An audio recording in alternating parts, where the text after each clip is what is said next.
Well, a surprising result in a statewide Texas primary. Republican voters nominated Nate Sheets for Agriculture Commissioner, defeating three-term incumbent Sid Miller. The race gained extra attention when Greg Abbott threw his support behind Sheets instead of the incumbent.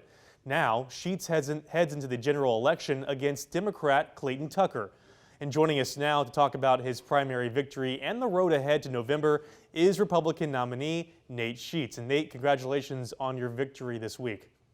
Thank you, Dylan. It's great to be here with you today. Well, thank you for joining us. I want to get into this because you beat a three-term incumbent. What do you believe was the biggest reason Republican voters decided it was time for a change in the ag department?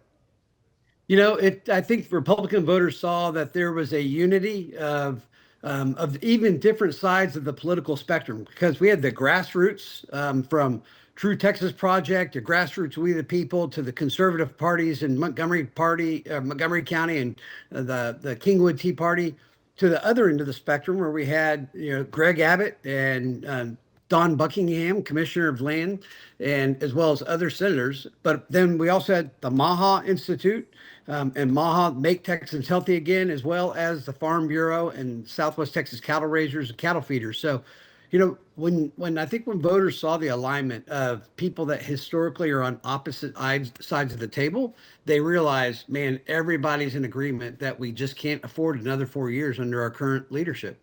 And Governor Abbott, he endorsed you over Sid Miller there, and he really framed the race around ethics and accountability. How important was that endorsement for your victory? Not only the endorsement was important, obviously, whenever you have the governor of your state want to get behind your campaign, but I think it was even the words that he used, that it was that we can't afford to have any more ethical dilemmas and criminality inside the Texas Department of Agriculture. And so I think the governor framed it up, and not me framing up what I've been saying all along with Todd Smith, the chief of staff of the Texas Department of Agriculture, who pled guilty to a felony of defrauding farmers back in November of 2024. And then Sid hired him to be his chief of staff at the Texas Department of Agriculture. It's that type of brazenness, but also irresponsibility of trying to have cronyism versus going and trying to focus on the very people that were there to serve Texas farmers, ranchers, and all of agriculture, but also Texas families. And I think people were also tired of just of not having the best food that we could possibly have here in Texas. Well, you've suggested that you'd bring major changes to the ag department if elected. What specifically would you do differently from the current administration? Well, we're going to go in and focus on culture. There's been a lot of really negative culture in the past, I'd say 12 months since this new chief of staff has come in. There's a lot of fear that is kind of managed people. And so, I'm a big culture guy. When I had my company, Nature Nates, we had the B attitudes that we wanted to inspire people to character traits like be loving, kind, patient, goodness, our character traits that form the type of organization. So we want to go in and get rid of the criminality and then also just reform the culture around the people with farmers and ranchers at the center of it with a culture of excellence. We're going to go in, we're going to look at processes and how can we deregulate and make it easier for farmers and ranchers and agriculture for people to be in business, as well as lowering the fees. Sid raised fees up as much as $26 million to pay for things like his TV show. And then we're going to go and redo the Go Texan program. And we're going to make it was a program originally created to help give producers access to consumers. That's what I've done for my 30 years of career. Took one beehive in my backyard, turned it to the #1 branded honey company in America, Nature Nates, sold in 30,000 stores. I want to take that same experience and passion and help take the Go Texan program and bring consumers and producers closer together. And then finally, really go focus on the future of our kids. The governor wants to be #1 in the state in education. We're 44th in nutritional value in our school lunch program. So we're never going to be able to be first in the nation in education when we feed our kids such a poor nutritional lunch. And so our goal is to be in the top 10 within the end of our first term. So there's a lot of things to do. I mean, we still have like New World screwworm. We have water issues. We've got property rights issues. We have a lot of things that we've got to get in there and tackle and fix. Yeah, you talk about a lot of things. You listed a lot of things just now. If you win in November, is there a day one highest priority item that you want to tackle first? I mean, culture is the thing. I mean, listen, if you don't have the right people, if you don't have the right team, you're never going to be able to win.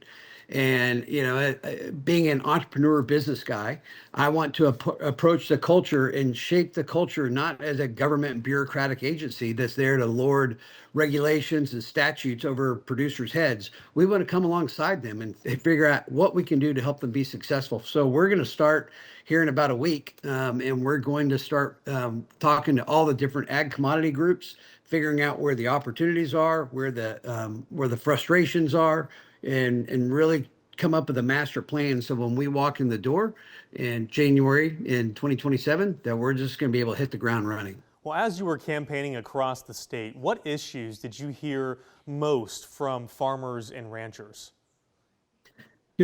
I'll sum it up this way. I was with a rice farmer down at Beaumont, and he was telling me he was a fifth generation rice farmer, and he was very concerned because his kids did not want to follow in his footsteps. And the reason why is because they struggle so much financially. Then he shared with me that he had just sold his rice crop for 40% less than it actually cost him to make it. So that is not sustainable. We talk about sustainability in agriculture all the time, but the economics are not sustainable because farmers and ranchers can't afford to be in business. It's been a little bit better for cattle, these days, if you're on the cow-calf side, but we're also losing things like feedlots. We lost a 70-year-old feedlot in Lubbock just recently because of the New World screwworm having the border closed. We have not had the throughput of the animals to be able to allow them to carry their overhead and kill enough animals. And so, again, there's just a lot of challenges that we have to go focus on, and we're going to hit the ground running that January 1st. Well, you've passed the first hurdle, you beat the incumbent. Now you'll face Democrat Clayton Tucker in November. What do you see as the biggest difference between your vision for Texas agriculture and his? As a Republican, I'm a free market, deregulate, get government out of business as much as possible. Obviously, when you're a regulatory agency, especially as it relates to food, there's obviously a food safety component that we have to ensure that we're guarding the public, which I've done for 30 years in the honey business, having the #1 brand. We tested everything for pesticides, herbicides, fungicides, corn syrup, rice syrup, antibiotics. So I'm very, very experienced on the health and food safety side. And again, Democrats want to come in and they want to implement things that are counter to culture. And so as it relates to agriculture, we want to make sure that we don't have, steers wanting to go into heifers' bathrooms, or, roosters wanting to get in the hen house, or having a steer want to transition to a heifer. We're going to keep heifers and steers. Okay, Nate Sheets, Republican nominee for Texas Agriculture Commissioner. Thank you so much for joining our show, and good luck with your campaign. Thanks, Dylan. Bye-bye.